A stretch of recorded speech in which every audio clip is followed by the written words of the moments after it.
നമസ്കാരം, അമൃതാണ്. ക്രോക്സ് ഇന്ത്യയിൽ മാനുഫാക്ചറിങ് തുടങ്ങിയതായിട്ട് നിങ്ങൾ അറിഞ്ഞായിരുന്നു. അത് 2023 അവർ ഇന്ത്യയിൽ മാനുഫാക്ചറിങ് സ്റ്റാർട്ട് ചെയ്തത്. അതായത് അതുവരെ ചൈനയിൽ നിന്ന് സോഴ്സ് ചെയ്യുമായിരുന്നു. ചൈനയിൽ നിന്നുള്ള പ്രോഡക്ട്സ്, അതുപോലെ തായ്വാൻ, തായ്ലൻഡ്, വിയറ്റ്നാം അങ്ങനെയുള്ള രാജ്യങ്ങളിൽ നിന്ന് മാനുഫാക്ചർ ചെയ്തിട്ട് ഇന്ത്യയിൽ കൊണ്ടുവരുമായിരുന്നു. സോ ഇപ്പോൾ ഇത് ഇന്ത്യയിൽ, അത് തമിഴ്നാട്ടിൽ Perambalur, Tamil Nadu, GR1 Footwear Private Limited, a partnership between Phoenix Kothari Footwear Limited and Showtown, ഇവരാണ് മാനുഫാക്ചർ ചെയ്യുന്നത് under the brand name Crocs. അപ്പോൾ ഞാൻ ഒരുപാട് നാളുകളായിട്ട് ക്രോക്സിൻ്റെ പ്രോഡക്റ്റ്സ് യൂസ് ചെയ്യുന്നുണ്ട്. അപ്പോൾ യൂസ് ചെയ്തതിലുള്ള എൻ്റെ എക്സ്പീരിയൻസും അതിൻ്റെ അൺബോക്സിങ്ങും അതിൻ്റെ റിവ്യൂസൊക്കെ ഞാൻ ഒരുപാട് ചെയ്തിട്ടുണ്ട്. അപ്പോൾ അത് വേണമെന്നുണ്ടെങ്കിൽ ഒന്ന് പ്ലേലിസ്റ്റ് ആക്കാം, എൻ്റെ ആവശ്യമില്ല. അപ്പോൾ ഞാൻ പറഞ്ഞു വന്ന എൻ്റെ ഒരു എക്സ്പീരിയൻസ് വെച്ചിട്ട് ഭയങ്കര കംഫർട്ടബിൾ ആയിട്ടുള്ളൊരു ഫുട്വെയർ ആണത്. അപ്പോൾ ഞാൻ പറയേണ്ട കാര്യമില്ല, ഇത് യൂസ് ചെയ്തിട്ടുള്ളവർക്കൊക്കെ അറിയാം. വൺസ് ഇത് യൂസ് ചെയ്യാൻ തുടങ്ങിക്കഴിഞ്ഞാൽ പിന്നെ നമുക്ക് ചിലപ്പോൾ അതൊന്ന് വിട്ടുമാറാൻ കഴിയാത്തൊരു അത്രയ്ക്ക് കംഫർട്ടാണ്. സോ ഇതിപ്പോൾ പുതിയൊരു മോഡലാണ്. ഇത് പുതിയ മോഡലല്ല, ഇതിപ്പോൾ വന്നിട്ട് കുറച്ച് നാളായി. സോ ഇന്ത്യയിൽ മാനുഫാക്ചർ ചെയ്യുന്നതുകൊണ്ടാണോ എന്നറിയത്തില്ല, ഇങ്ങനെ ഇത്തരത്തിലുള്ള ആ ഒരു ഇഞ്ചക്ഷൻ്റെ ഒരു എക്സസ് ഇതുപോലൊക്കെ ഞാൻ അധികം നേരത്തെ വാങ്ങിച്ചിട്ടുള്ളതിലൊന്നും അങ്ങനെ ശ്രദ്ധിച്ചിട്ടില്ല. നല്ല പ്രിസൈസ് ആയിരിക്കും. പക്ഷേ ഇതിനകത്ത് ഇപ്പോൾ കുറച്ച് ആ ഒരു മോൾഡിൻ്റെ കുറച്ച് സംഭവങ്ങളൊക്കെ ഇതിനകത്ത് ഇങ്ങനെ ലൈൻ പോലെയൊക്കെ വന്നിട്ടുണ്ട്. അപ്പോൾ ഇത് ആ ക്രോക്സ് ലൈറ്റ് മെറ്റീരിയലിൽ ഇഞ്ചെക്റ്റ് ചെയ്യുന്നതിലുള്ള പ്രശ്നമാണോ എന്ന് എനിക്കറിയത്തില്ല. ഇന്ത്യയിൽ മാനുഫാക്ചർ ചെയ്യുന്ന ലൂഡിച്ച് എന്ന് പറയുന്ന ഒരു ബ്രാൻഡ്, ലൂഡിക് എന്ന് പറയുന്ന ഒരു ബ്രാൻഡ്, എനിക്കത് ഭയങ്കര ഒരു ബെറ്റർ ചോയ്സായിട്ട് തോന്നി.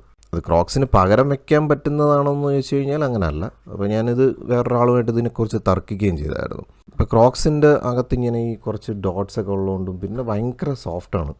ഞാനിപ്പോൾ ലൂഡിച്ച് എന്ന് പറയുന്ന ആ സാധനത്തിന് ഇത്രയും സോഫ്റ്റ്നെസ് ഇല്ല.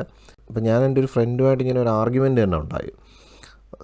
ആ ഒരു പ്രോഡക്റ്റിന് നിയർലി 1400 കണ്ടായിരുന്നു പ്രൈസ്. അതും ഓഫർ പ്രൈസിലാണ് ഞാൻ വാങ്ങിച്ചത്. പക്ഷേ ഇത് ഇപ്പോൾ എങ്ങനെ പോയിരുന്നാലും ഇത് ഞാനിപ്പോൾ ഓഫറിലാണ് വാങ്ങിച്ചത്. So it cost around 5999 something ആണ് കാണിച്ചിരിക്കുന്നത്. സോ ഇത് ഞാൻ ഓഫറിൽ എനിക്ക് തോന്നുന്നു ഐ തിങ്ക് 3000 സംതിങ്, നിയർലി 4000 ആയുള്ളൂ. ഈ മോഡൽ എനിക്ക് ഒത്തിരി ഇഷ്ടപ്പെട്ടായിരുന്നു. സോ അങ്ങനെ വാങ്ങിച്ചതാണ്. ഇതുപോലുള്ള കുറേ അൻഡുലേഷൻസ് ഇങ്ങനെ കാണാം. അതായത് ഇഞ്ചെക്റ്റ് ചെയ്ത് വരുന്നിടത്തുള്ള മോൾഡിൽ നിന്ന് ഒരു മെറ്റീരിയൽ ഇഞ്ചെക്റ്റ് ചെയ്തിരിക്കുന്ന ഒരു പോർഷനായിരിക്കും ഇത്. അപ്പോൾ ഇതുപോലുള്ള സംഭവങ്ങളൊന്നും ഞാൻ ഇതുവരെ ക്രോക്സിൽ അങ്ങനെ ശ്രദ്ധിച്ചിട്ടില്ല. എന്നാലും സാധനം ഒറിജിനൽ തന്നെയാണ്. അവരുടെ ബാർകോഡും ഒരു ടാഗും ഒക്കെ ഉണ്ട്. Soothe your soul in the mellow collection with the sing softness of light ride.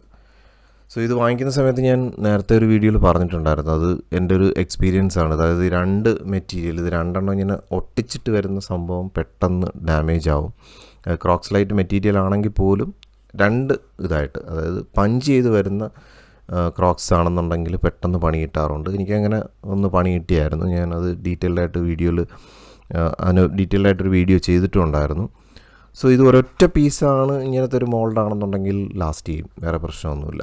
Only thing അതിൻ്റെ വിയർ ആൻഡ് ടിയർ ഉണ്ടാവും എന്നുള്ളതല്ലാണ്ട് ഈ ഒട്ടിപ്പിളയിപ്പോവും എന്നുള്ള, ഇങ്ങനെ ഒട്ടിപ്പല്ലല്ലോ, ഇതൊരൊറ്റ മോൾഡായതുകൊണ്ട് തന്നെ ഇളയിപ്പോകുമെന്ന് പേടിക്കേണ്ട. സോ നിങ്ങൾ ക്രോക്സ് വാങ്ങിക്കുന്നുണ്ടെങ്കിൽ ഈ ഒരു കാര്യം ശ്രദ്ധിക്കുക.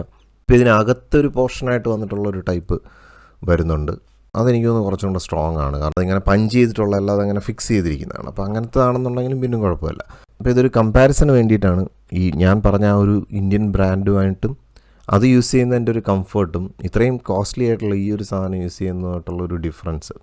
Anyway this is more comfortable, അത് ഷുവറായിട്ടുള്ള കാര്യം തന്നെയാണ്. പക്ഷേ എങ്കിലും അതിനേക്കാൾ കോസ്റ്റ് വളരെ കുറഞ്ഞിട്ടുള്ളൊരു ഇന്ത്യൻ ബ്രാൻഡ് എത്രത്തോളം ഇതുമായിട്ട് കമ്പയർ ചെയ്യുമ്പോഴത്തേക്ക് വർത്താണെന്നുള്ളൊരു സ്റ്റഡിയാണ്. അപ്പോൾ കുറച്ച് ദിവസം എടുക്കും. കുറച്ച് ദിവസമല്ല, എനിക്ക് തോന്നുന്നൊരു it will take nearly 1 year use ചെയ്തതിന് ശേഷം അതിൻ്റെ ഒരു കമ്പാരിസൺ നമുക്ക് നടത്താം.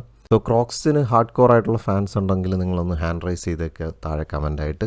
ഇനി അങ്ങോട്ട് കുറച്ച് റിവ്യൂ വീഡിയോസ് ഉണ്ടാവും. ഒരുപാട് പ്രോഡക്റ്റ്സ് ഞാൻ ഇങ്ങനെ വാങ്ങിച്ചെങ്കിലും മടി പിടിച്ചിട്ട് റിവ്യൂ ഒന്നും ചെയ്തിട്ടുണ്ടായിരുന്നില്ല. അൺബോക്സിങ് ചെയ്യും, പക്ഷേ അത് വീഡിയോ ഒക്കെ എടുത്ത് വെച്ചത് വരെ പലതും ഇങ്ങനെ എഡിറ്റിംഗ് ടേബിളിലാണ്. അപ്പം ഞാൻ ഏതാണ്ട് വാങ്ങിച്ച സാധനങ്ങളൊക്കെ ഓൾമോസ്റ്റ് 1 ഇയർ ആയിട്ടുണ്ട്. അപ്പോൾ എന്തായാലും ഈ 1 ഇയർ യൂസ് ചെയ്തതിൻ്റെ ഒരു എക്സ്പീരിയൻസ് നമുക്ക് ഇനി വരുന്ന വീഡിയോസിൽ, അപ്പോൾ അതിന് വേണ്ടിയിട്ടാണ് ഞാൻ ഇങ്ങനെ ഒരു സെറ്റപ്പ് ചെയ്തത്. കാരണം എനിക്ക് ഈ ഒരു ക്യാമറ എനിക്ക് വളരെ പേഴ്സണലാണ്. ഞാൻ ആദ്യമായിട്ട് കോണ്ടൻറ്റ് ക്രിയേഷൻ ചെയ്യാൻ തുടങ്ങിയ സമയത്ത് എനിക്ക് മദർ ഗിഫ്റ്റ് ചെയ്തതാണ്. So still it's working. അതിൻ്റെ ക്യാമറ ഞാൻ എടുത്ത് കാണിക്കാം. അതിൻ്റെ അകത്തുള്ള ഒരു ലെൻസ് ഇതാണ് സാധനം. പാനസോണിക്കിൻ്റെ ഒരു ഹാൻഡി ക്യാമാണ്. അപ്പോൾ അതുമായിട്ടുള്ള ഒരു പേഴ്സണൽ സെൻറ്റിമെൻറ്റ്സ് കൊണ്ടാണ് ഞാനിപ്പോൾ അതെടുത്ത് വെച്ച് തന്നെ ക്യാപ്ചർ ചെയ്യുന്നത്. എനിക്കറിയാം ഈ വിഷ്വൽ കാണുമ്പോൾ അറിയാം ഇതിനകത്ത് വലിയൊരു ക്വാളിറ്റി ഒന്നും വരാൻ വഴിയില്ല. എങ്കിലും ഈ ലെൻസ് കംപ്ലീറ്റ് ഇതിനകത്ത് ഫംഗസ് ആണോ, ഇതെന്താണ് സംഭവം, ഇതിനെക്കുറിച്ച് കൂടുതൽ എന്തെങ്കിലും ധാരണയുള്ളത്, ഇതെങ്ങനെ ക്ലീൻ ചെയ്യണമെന്നൊക്കെ വല്ല ഐഡിയ ഉള്ളൊരു അറിയാമെന്നുണ്ടെങ്കിൽ ഒന്ന് കമൻ്റായിട്ട് ഷെയർ ചെയ്തേക്കുക. ഞാൻ പല പരിപാടിയൊക്കെ നോക്കി, പക്ഷേ അത് നടക്കുന്നില്ല. ഇനി ചൂടാക്കി എടുക്കുക എന്ന് പറയുന്നതും പോസിബിൾ അല്ല.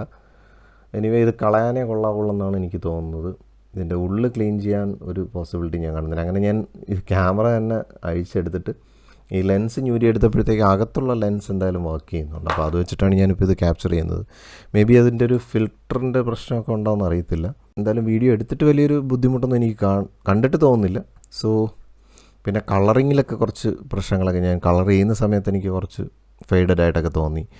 പിന്നെ ഇത് 30 FPS ഫുൾ HD-യിലാണ് ഞാൻ ഇപ്പോൾ ക്യാപ്ചർ ചെയ്യുന്നത്. പക്ഷേ 30 FPS ഉള്ളൂ. സോ അപ്പോൾ അതുകൊണ്ട് ഒരു വർഷത്തിനിടയിൽ വാങ്ങിച്ച സാധനങ്ങളുടെയൊക്കെ ഒരു 1 ഇയർ യൂസർ എക്സ്പീരിയൻസ്. ചിലപ്പോൾ ഈ പ്രോഡക്റ്റ്സ് ഇനി വാങ്ങാൻ ഉദ്ദേശിക്കുന്നവർക്ക് ഞാൻ ഈ ചെയ്യുന്ന വീഡിയോസ് ചിലപ്പോൾ ഉപകരിച്ചേക്കും.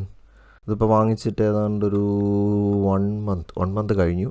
വളരെ റഫായിട്ട് യൂസ് ചെയ്യുമായിരുന്നു. റഫ് ഇൻ ദ സെൻസ് എല്ലാം ഒടിച്ച് മടക്കി എല്ലാം മാക്സിമം അതിൻ്റെ ആ ഒരു ആക്ഷനൊക്കെ ഞാൻ ഇങ്ങനെ ട്രൈ ചെയ്തൊക്കെ നോക്കി. കാരണം ഇതിൻ്റെ ആ ഒരു ബോസിൻ്റേതായിട്ടുള്ളൊരു സൗണ്ട് ക്വാളിറ്റി ഉണ്ട്. ഞാൻ വിശദമായിട്ട് എന്തായാലും അത് നമുക്ക് ഡിസ്കസ് ചെയ്യാം. അപ്പോൾ എന്തായാലും ഇതാണ് നെക്സ്റ്റ് വീഡിയോ. നിങ്ങൾക്ക് ഇൻട്രസ്റ്റഡ് ആണെന്നുണ്ടെങ്കിൽ ജസ്റ്റ് സബ്സ്ക്രൈബ് ചെയ്ത് വെക്കുക. പിന്നെ അങ്ങനെ ഒത്തിരി പ്രോഡക്റ്റ്സ് ഉണ്ട് വാങ്ങിച്ചതൊക്കെ. അപ്പോൾ അതൊക്കെ നമുക്ക് വിശദമായിട്ട് റിവ്യൂ ചെയ്യാം. അപ്പോൾ ഈ ഒരു ക്യാമറ സെറ്റപ്പ് ഞാനിങ്ങനെ ഒരു പേഴ്സണൽ സെൻറ്റിമെൻറ്റ്സ്, അതിനപ്പുറത്തേക്ക് ഇതുപോലെ ഓട്ടോ ഫോക്കസ് ആവും. അതാണ് ഇതിൻ്റെ ഒരു അഡ്വാൻറ്റേജ്. ഒരു പ്രോഡക്റ്റൊക്കെ ആണെന്നുണ്ടെങ്കിൽ നിങ്ങൾക്ക് കുറച്ചുകൂടെ വിഷ്വലൈസ് ചെയ്യാനൊക്കെ ചിലപ്പോൾ അത് ഗുണം ചെയ്യുമെന്ന് എനിക്ക് തോന്നുന്നു. സോ ഇതുപോലെയൊക്കെ യെസ് ഇറ്റ് വർക്ക്സ്.